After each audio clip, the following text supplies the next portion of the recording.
Hello to everyone. Welcome to my channel MedPlus Hub. Today we will learn about another type of COPD which name is bronchiectasis. Bronchiectasis છે એક university એક્ઝામમાં પૂછાતી short note છે, બરાબર. Most common university એક્ઝામમાં પૂછાય. આપણે એને છે ને ગુજરાતી લેંગ્વેજમાં સિમ્પલ લેંગ્વેજમાં આપણે સમજશું કે બ્રોન્કેસ્ટેસિસ શું છે, એની ઇટિયોલોજી, એના કોઝિસ શું છે, એની પેથોજેનેસિસ શું છે, મોર્ફોલોજીકલ એન્ડ ક્લિનિકલ ફીચર્સ એના શું છે આપણે એ જોશું, બરાબર. અને આના પહેલાના લેક્ચરમાં મેં મારા બીજા 3 COPD ના ટાઈપ અસ્થમા, ક્રોનિક બ્રોન્કાઇટિસ અને એમ્ફાઇસીમાં છે એ કમ્પ્લીટ કરી દીધા છે.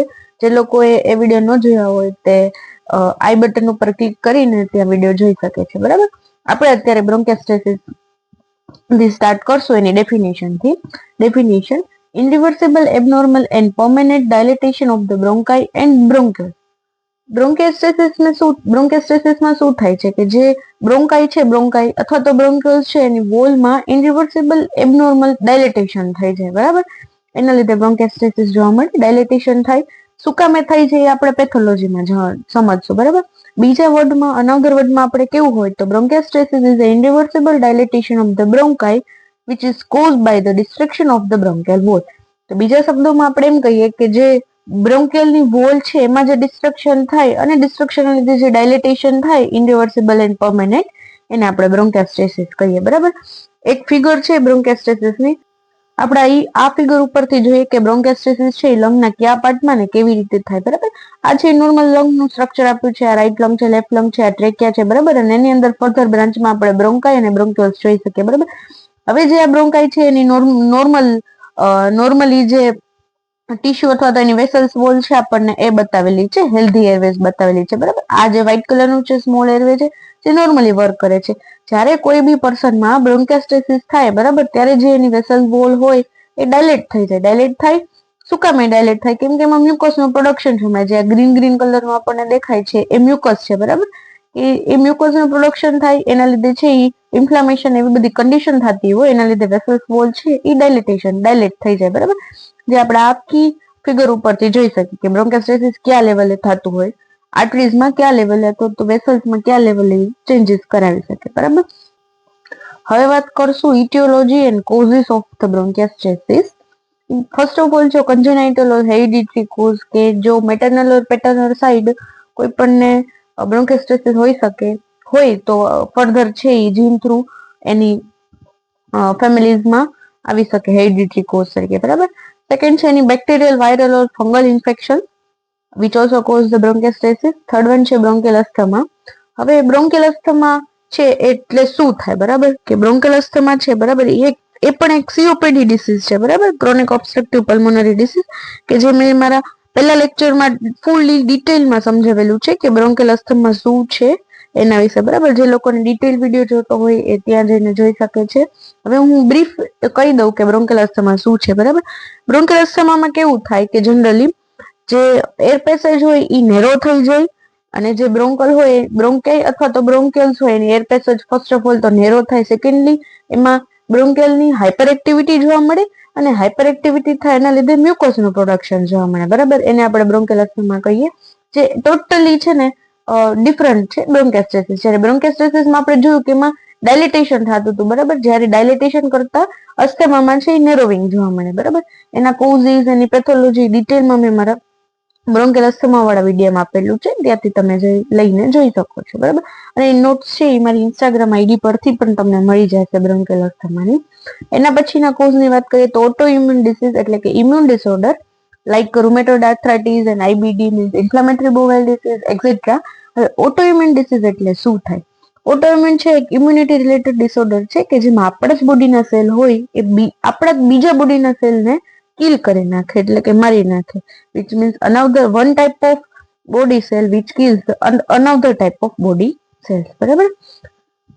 એના પછીનો કોઝની વાત કરીએ તો કે સિસ્ટિક ફાઇબ્રોસિસ જોવા મળે, બરાબર. ફાઇબ્રોસિસ છે આપણે ફિગરમાં જોયું ને પેલી બ્રોન્કેસ્ટેસિસ, એના જેવું થાય કે જે આર્ટરીઝ હોય, વેસલ્સ હોય, બરાબર, એમાં છે આર્ટરી છે, બરાબર. ફોર એક્ઝામ્પલ એમાં જે આર્ટરીઝની વોલ હોય ત્યાં થીક મ્યુકસનું ભરાવો થઈ જાય, એના લીધે છે એરફ્લો છે ઓછો થઈ જાય. જેવો એરફ્લો ઓછો થાય એના લીધે ફાઇબ્રોસિસ જોવા મળે, બરાબર. પછી એના પછીના કોઝની વાત કરીએ તો post infectious infections like measles, TB and pneumonia. બરાબર, મિઝલ્સ છે વાયરસથી થતો એક ડિસીઝ છે, જ્યારે ટીબી ન્યુમોનિયા છે બેક્ટેરિયલ કોઝિસ છે. બરાબર, કે એના લીધે જો એ બી કોઈ ઇન્ફેક્શન થયા હોય બોડીમાં એના પછી પણ બ્રોન્કોસ્ટેસિસ થઈ શકે. ફોરેન બોડી ઓબ્સ્ટ્રક્શન, કોઈ બી કારણોસર ફોરેન બોડીનો ઓબ્સ્ટ્રક્શન થાય, ફોર એક્ઝામ્પલ ઇન્ડસ્ટ્રી એરિયાઝમાં વર્ક કરતા હોય અને જો એસ્પિરેશન કરી લે કોઈ બી સ્મોલ પાર્ટિકલ્સનું, બરાબર, which are harmful for the lungs, તો એના લીધે પણ બ્રોન્કોસ્ટેસિસ થઈ શકે. પછી એના પછી વાત કરીએ કે કન્જેનાઇટલી લંગ ડિસઓર્ડર, એટલે કે કોઈક બાય બોર્ન થી જ લંગ ડિસઓર્ડર, બાય બોર્ન થી જ લંગ્સમાં કંઈક ડિસઓર્ડર છે. બરાબર, તો એ લેટર ઓન સ્ટેજમાં બ્રોન્કોસ્ટેસિસમાં કન્વર્ટ થઈ શકે. અને last one is the ઇડિયોપેથિક cause. બરાબર, ઇડિયોપેથિક કે શું બ્રોન્કોસ્ટેસિસ શું છે એનું આપણને કોઝ અનનોન હોય. આ જે આપણે ફર્ધર વાત કરી એમાંથી એકય કોઝ ન હોય તો આપણે એને ઇડિયોપેથિક કોઝમાં નાખી શકીએ. બરાબર, એમાંથી પણ 50% જે કેસીસ હોય બ્રોન્કોસ્ટેસિસના એ ઇડિયોપેથિક કોઝિસના લીધે જોવા મળે, જ્યારે રિમેનિંગ 50% છે આપણને આ જે કોઝિસ જોયા એના ઉપરથી આપણે ડિસાઈડ કરી શકીએ કે આ કારણસર પેશન્ટને બ્રોન્કોસ્ટેસિસ થઈ હોઈ શકે. બરાબર, નાઉ પેથોજેનેસિસ. પેથોજેનેસિસની વાત કરીએ તો જ્યારે કોઈ બોડીમાં ક્રોનિક ઇન્ફેક્શન થાય, બરાબર, એના લીધે છે ઇન્ફેક્શન થાય એટલે મ્યુકસનું પ્રોડક્શન એટલે કે મ્યુકસનું સિક્રેશન ઇન્ક્રીઝ થઈ જાય. જ્યારે મ્યુકસનું સિક્રેશન ઇન્ક્રીઝ થાય એરવેઝમાં, બરાબર, તો એ મ્યુકસ છે એક્યુમ્યુલેશન થાય. એક્યુમ્યુલેશન થયા પછી એ જ મ્યુકસનું ઓબ્સ્ટ્રક્શન થાય અને ઓબ્સ્ટ્રક્શન થઈ અને ઇન્ફ્લામેશન આપણને જોવા મળે. બરાબર, જેવું ઇન્ફ્લામેશન થાય એટલે કે જે બ્રોન્કેલની વોલ હોય એમાં ડિસ્ટ્રક્શન જોવા મળે. સ્પેશિયલી છે જે સ્મૂથ મસલ અથવા તો ઇલાસ્ટિન મસલ છે, સ્મૂથ મસલ ઓર ઇલાસ્ટિન ટિશ્યુ, ત્યાં મ્યુકસ ત્યાં ડિસ્ટ્રક્શન થાય. બરાબર, એલ્વ્યુલર વોલમાં, અને એના લીધે છે એ જે એલ્વ્યુલરની વોલ છે એ વીક થાય, અને વીક થાય એટલે કે જે એર પેસેજ છે એનું શું જોવા મળે આપણને ડાયલેટેશન જોવા મળે. અલ્ટિમેટલી આપણે આપણી ડેફિનેશનમાં જોઈ લીધું કે irreversible, permanent and abnormal dilatation of the vessels wall. તો આની આખી પેથોજેનેસિસ આપી છે કે શું કામ વેસલ વોલ એટલે કે એર પેસેજનું ડાયલેટેશન થાય છે. બરાબર, I will revise again the pathogenesis of bronchiectasis. Any chronic obstruction which leads to the increased secretion of the mucus. This secretion accumulation in the air passage. Accumulation causes the obstruction, and obstruction causes the inflammation. Inflammation causes the destruction of the bronchial wall, especially the smooth muscles and elastin tissue, and weakening of the walls, and which causes the dilatation of the air passage. આપણે જે મેં જે પહેલા figure બતાવેલી હતી બ્રોન્કોસ્ટેસિસની, બરાબર, એમાં જ આપણે જોયેલું હતું કે જે હેલ્ધી એરવે છે અને બ્રોન્કોસ્ટેસિસ વાળી એરવે છે કે આ જે એરવે છે, બરાબર, એમાં જે આ ગ્રીન દેખાય છે એ મ્યુકોસ છે. બરાબર, મ્યુકોસનું સિક્રેશન વધે છે, એનું એક્યુમ્યુલેશન થાય છે. બરાબર, એક્યુમ્યુલેશન થયા પછી ફર્ધર જે ઇન્ફ્લામેશન થાય, બરાબર, અને ડિસ્ટ્રક્શન થઈને વેસલ વોલ છે એ વીક બને અને એના લીધે છે એનું ડાયલેટેશન જોવા મળે. જે ગ્રીન છે એ મ્યુકોસ છે. બરાબર, હવે આપણે એની વાત કરીએ મોર્ફોલોજીકલ ફીચર્સ, કે મોર્ફોલોજીકલ ફીચર્સ બ્રોન્કોસ્ટેસિસના શું હોઈ શકે. બરાબર, ફર્સ્ટ ઓફ ઓલ તો આપણે સ્ટાર્ટ કરશું ગ્રોસલી થી. બરાબર, ગ્રોસલી શું જોવા મળે. હવે morphological ફીચર્સમાં ગ્રોસલી bronchial shows the fibrotic and thickening with the addition of the chest wall. બરાબર, જે બ્રોન્કિયલ વોલ્સ હોય, બરાબર, એમાં ફાઇબ્રોટિક ચેન્જીસ જોવા મળે એઝ વેલ એઝ જે થિક જોવા મળે, અને થિક થઈ જે ચેસ્ટ વોલ હોય એની સાથે ચોંટી જાય, એડેશન થઈ જાય. બરાબર, સેકન્ડ વાત કરીએ on the cut surface the lungs are dilated bronchi appear the cystic are filled with the mucopurulent secretion. બરાબર, હવે આપણે કટ સરફેસમાં જોઈએ લંગ્સને તો જે બ્રોન્કિયલ વોલ છે બ્રોન્કાઈ છે ડાયલેટ થઈ ગઈ હોય એઝ વેલ એઝ છે એમાં મ્યુકોપોરુલન્ટ સિક્રેશન જોવા મળે. આપણે પહેલા ડેફિનેશન અને પેથોજેનેસિસમાં જોયું કે મ્યુકોસનું સિક્રેશન છે વધી જાય છે. બરાબર, હવે મ્યુકોસનું સિક્રેશન વધી જાય એટલે જ્યારે આપણે કટ સરફેસ જોઈએ ત્યારે પણ એમાં મ્યુકોપોરુલન્ટ આપણને સિક્રેશન જોવા મળે. એ મ્યુકોપોરુલન્ટ જે સિક્રેશન આપણે જોઈએ કેના જેવું લાગે, હનીકોમ્બ અપીયરન્સ જેવું લાગે, કે આપણે હનીકોમ્બ ફિગરમાં બતાવું કેવું જોવા મળે. બરાબર, આ છે એક્સરે છે, બરાબર, ચેસ્ટ રેડિયોગ્રાફી, આ છે હનીકોમ્બ છે. બરાબર, જે હનીબીઝ જે એનું પેલું બનાવતી હોય એ છે. બરાબર, હવે જ્યારે આપણે લંગ્સને જોઈએ, લંગ્સનો એક્સરે કરાવીએ, બરાબર, ત્યારે છે જો આ જે રાઉન્ડ છે ને બોટમમાં આપણને છે હનીકોમ્બ જેવું દેખાય છે. બરાબર, જ્યારે પેશન્ટને બ્રોન્કોસ્ટેસિસ થાય કોઈ બી પર્સનને, બરાબર, તેમાં મ્યુકોપોરુલન્ટ સિક્રેશન્સ જોવા મળે અને એ કેના જેવું લાગે, હનીકોમ્બ જેવું. જો આ ફિગર છે આખી હનીકોમ્બ અપીયરન્સ બતાવે છે. એવું લંગ્સમાં જોવા મળે. સેકન્ડ ફિગર આ છે બરાબર. આ પણ હનીકોમ્બ જે લંગ્સ છે એ જનરલી એ આપણે તો એક્સરે જોયો હતો, અને બીજું છે આ છે પણ એમાં લંગ્સમાં જે આ જે સ્મોલ સ્મોલ સ્મોલ દેખાય છે હનીકોમ્બ રિઝેમ્બલ કરે બરાબર. એટલા માટે થઈને જે મ્યુકોપોરુલેન્ટ સિક્રીશન છે કટ સરફેસ છે બ્રોન્કાઈની એ જનરલી હનીકોમ્બ અપીરન્સ જેવી આપણને દેખાતી હોય બરાબર. આપણે ગ્રોસલી ફીચર જોયા તો ગ્રોસલી ફીચર જનરલી બે હતા બરાબર. ફર્સ્ટ ફર્ધર હું રિવાઇઝ કરી દઉં. ફર્સ્ટ ઓફ ઓલ તો છે જે બ્રોન્કિયલ છે ફાઇબ્રોટિક ચેન્જીસ જોવા મળે એમાં, અને બ્રોન્કિયલ વોલ છે એ ચેસ્ટ વોલ સાથે એડેશન થઈ ગયું હોય એટલે કે ચોંટી ગયેલી હોય બરાબર. સેકન્ડ ની વાત કરીએ તો કે જે બ્રોન્કાઈ છે એ ડાયલેટ થઈ ગઈ હોય બરાબર. એની જોડે જોડે એમાં મ્યુકોપોરુલેન્ટ સિક્રીશન જોવા મળે, અને એ મ્યુકોપોરુલેન્ટ સિક્રીશન છે એ હનીકોમ્બ અપીરન્સ જેવા આપણને દેખાતા હોય. હવે આપણે એની માઇક્રોસ્કોપિકલી ની વાત કરીએ બરાબર, કે આપણે જોઈએ કે ગ્રોસલી ફીચર તો જોયા, હવે માઇક્રોસ્કોપિકલી શું આપણને જોવા મળે બરાબર. હવે માઇક્રોસ્કોપિકલી ની વાત કરીએ તો જે બ્રોન્કાઈના જે એપિથેલિયમ સેલ્સ છે એમાં શું થાય તો કે મે બી એ નોર્મલ અથવા તો અલ્ટર થઈ જાય, અથવા તો એમાં સ્ક્વેમસ મેટાપ્લાઝિયા જોવા મળે બરાબર. મેટાપ્લાઝિયા એટલે શું? મેટાપ્લાઝિયા છે એમાં કેવું થાય, જનરલી આપણા બોડીના જે સેલ હોય એ બીજા ટાઈપના બોડીના સેલ સાથે રિપ્લેસ થઈ જાય બરાબર. One type of cell which replace by the another type of body cell બરાબર.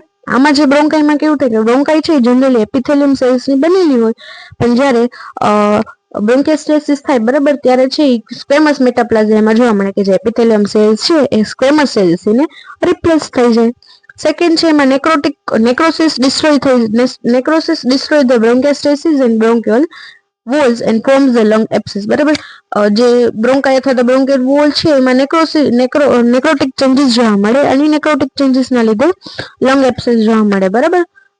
નેક્રોટિક ચેન્જીસ નેક્રોસિસ એટલે શું થાય કે જે સેલ ડેથ થાય બરાબર due to the lack of oxygen supply, એના લીધે જે અપિયરન્સ જોવા મળે ને આપણે નેક્રોસિસ કહીએ બરાબર. એના પછી વાત કરીએ કે ફાઇબ્રોટિક ચેન્જીસ જોવા મળે, કે fibrosis of the bronchial and bronchioles walls develop in the more chronic cases બરાબર. જો ફાઇબ્રોસિસ થાય બ્રોન્કેલ અથવા તો બ્રોન્ક્યુલર વોલ્સમાં તો છે એ ક્રોનિક કેસમાં ડેવલપ કરી શકે, કે જે કન્ડિશન છે બ્રોન્કેસિસ એનાથી સિવિયર કન્ડિશન થાય બરાબર.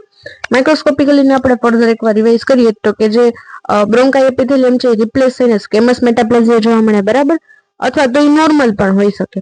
સેકન્ડ છે નેક્રોસિસ ચેન્જીસ જોવા મળે, એના લીધે લંગ એબ્સેસ થાય.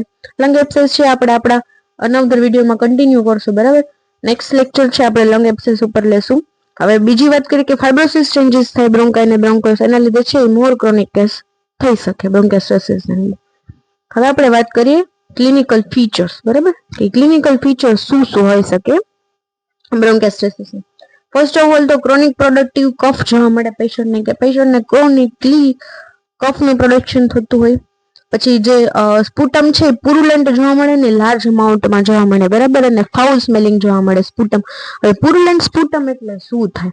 પુરુલેન્ટ સ્પુટમ એ thick opaque yellow and green or brownish કલરના જોવા મળે બરાબર. હવે યલો ગ્રીન અને બ્રાઉનિશ કલર છે એ ઇન્ડિકેશન કરે ઇન્ફ્લામેશન ને અથવા તો કોઈ બેક્ટેરિયલ ઇન્ફેક્શન ને, અને એના લીધે છે એમાં આરબીસી પણ લોટ્સ ઓફ જોવા મળે બરાબર. એને આપણે પુરુલેન્ટ સ્પુટમ કહીએ. જો જ્યારે કોઈ લંગ્સ ડિસીઝ હોય અથવા તો સીઓપીડી રિલેટેડ ડિસીઝ હોય બરાબર, ત્યારે જનરલી છે પુરુલેન્ટ કલરના અથવા તો પુરુલેન્ટ આપણને સ્પુટમ જોવા મળે with the foul smelling sputum.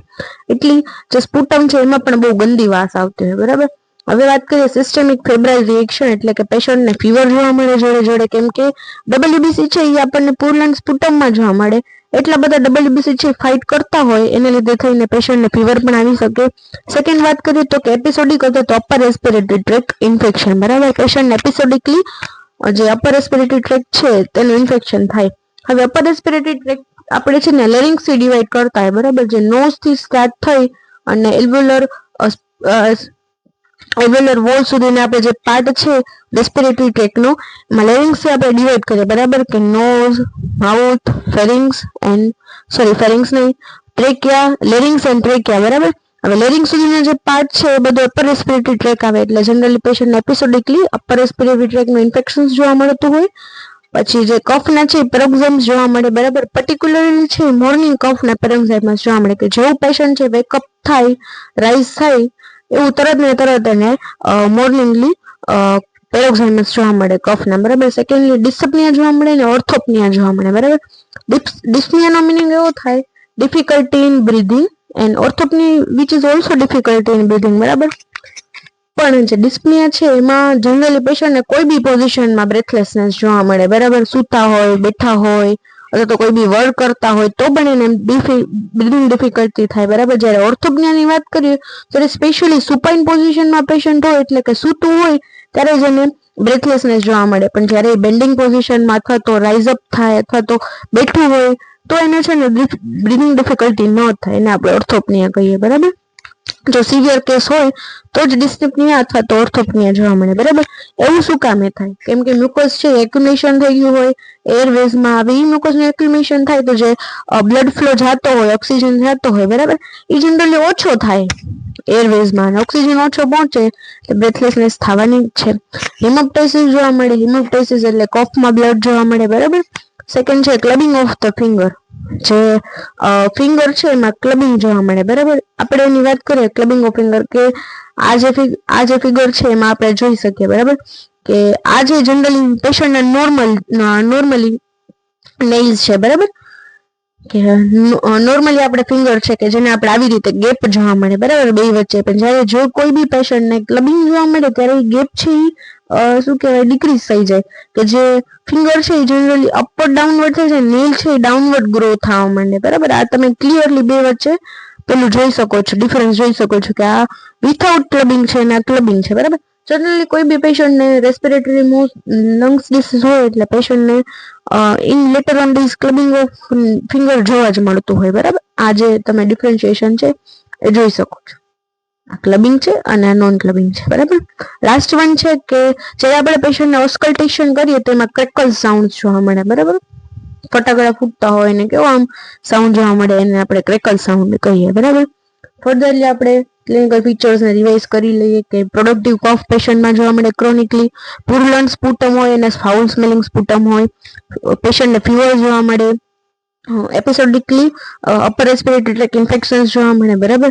Patient છે મોર્નિંગમાં ઉઠે એવું તરત એને મોર્નિંગ કફ જોવા મળે.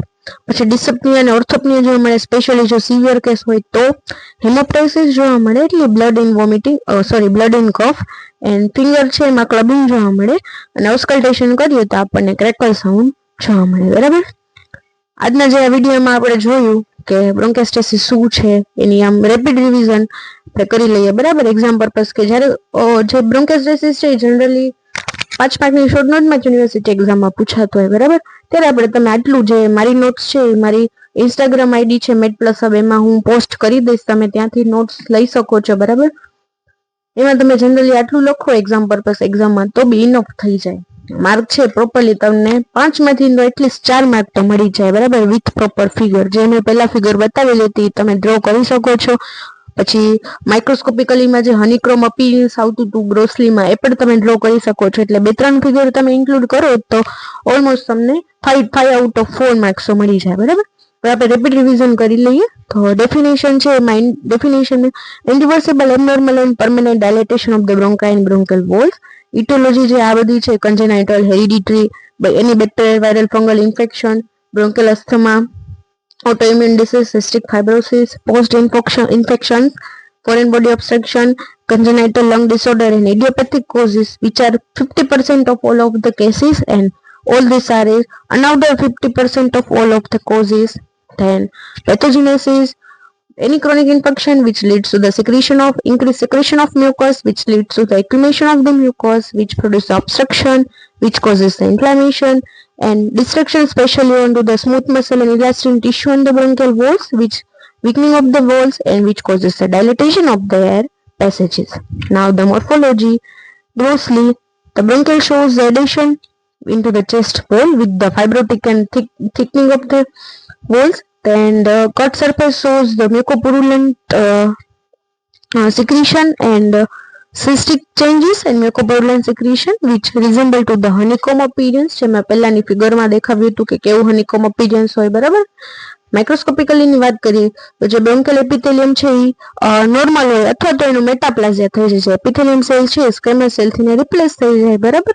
એપિથેલિયમ ટુ સ્ક્વેમસ મેટાપ્લાઝિયા. લંગ એબ્સેસ જોવા મળે જો નેક્રોસિસ ચેન્જીસ થાય તો, બરાબર. પછી ફાઇબ્રોટિક ચેન્જીસ જોવા મળે જો મોર ક્રોનિક કેસમાં કન્વર્ટ થાય તો, બરાબર. ક્લિનિકલ ફીચર પ્રોડક્ટિવ કોફ જોવા મળે, પુરુલેન્સ સ્પુટમ હોય, ફાઉલ સ્મેલિંગ હોય, બરાબર. પેશન્ટને ફીવર જોવા મળે, અપર રેસ્પિરેટરી ઇન્ફેક્શન જોવા મળે એપિસોડિકલી, પેશન્ટ વેકઅપ કરે એવું જ અને મોર્નિંગલી કફ જોવા મળે, ડિસોપ્નિયા ઓર્થોપ્નિયા જોવા મળે, બરાબર. ડિસોપ્નિયા એટલે difficulty in breathing any position, orthopnoea specially difficulty in breathing specially on the supine position, haemoptysis એટલે blood in cough, clubbing of the finger and crackle sound on the auscultation. I hope you will learn about bronchiectasis which is type of COPD in today's lecture. આજે આપણે અહીંયા COPD ના બધા જ type asthma, bronchiectasis, emphysema and chronic bronchitis જે complete થાય છે, બરાબર. આપણે હવે નેક્સ્ટ લેક્ચરમાં ન્યુમોનિયાથી સ્ટાર્ટ કરશું which is another type of respiratory disease and which is most common for and most important for the next university exam. And thank you for watching. Stay tuned for the next update. Bye bye.